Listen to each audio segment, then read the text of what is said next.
Cellphone அடிக்ட்ல இருக்கிற இளைஞர்களுக்கு நான் சொல்லக்கூடிய பெரிய அறிவுரை என்ன அப்படின்னு சொன்னா, நீங்க வேற எந்த வேலைக்கான செல்போன் விட வேண்டாம். 5 வேளை தொழுகை நேரத்தை மட்டும் ஞாபகத்தில் வச்சு அதுக்காக மட்டும் செல்போனை ஒதுக்குங்க. முதல்ல தொழுகைக்கு மட்டும் தொழுகை வச்சு செல்போன் போடுவோம் அப்படின்னு நீங்க சாப்பிடுறதுக்கோ தூங்குறதுக்கோ ஸ்கூல் படிக்கிறதுக்கோ அப்பா கூப்பிட்டாலோ அம்மா கூப்பிட்டாலோ எதுக்குமே நீங்க செல்போனை விட வேண்டாம்.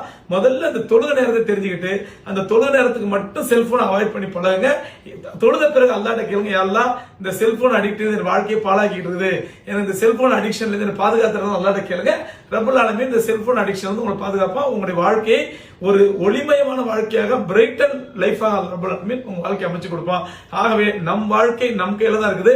அதை நட்பின் மூலமாகவும் இந்த செல்போன் மூலமாகவும் நான் கெடுத்து விட வேண்டாம் என்பது என்னுடைய அன்பான வேண்டுகோள். அப்படி நாம் சரியான ஒரு வாழ்க்கை அமைத்துக் கொண்டால் உலக வாழ்க்கை மட்டுமல்ல, நம்முடைய ஆகத்திரை வாழ்க்கை மர்மை வாழ்க்கையும் சீரானதான் செழிப்பாகவும் அமையும். வல்ல ரப்பல் ஆலமீன் நம்ம எல்லோருக்கும் தௌஃபீக் செய்ய போதுமானது. ரொம்ப ரொம்ப மாஷா, ரொம்ப ரொம்ப சந்தோஷம் மௌலானா. ஸோ இது மாதிரி நிறைய கருத்துக்களை உங்ககிட்ட இருந்து எனக்கு வாங்கணும் ரொம்ப நாள் ஆசை. ஸோ மேபி இது இன்னைக்கு ஆரம்பிச்சிருக்கு. ஸோ அல்லாஹ்வுடைய நாட்டம் இருந்தா தொடர வைப்பான். ரொம்ப ரொம்ப சந்தோஷம்.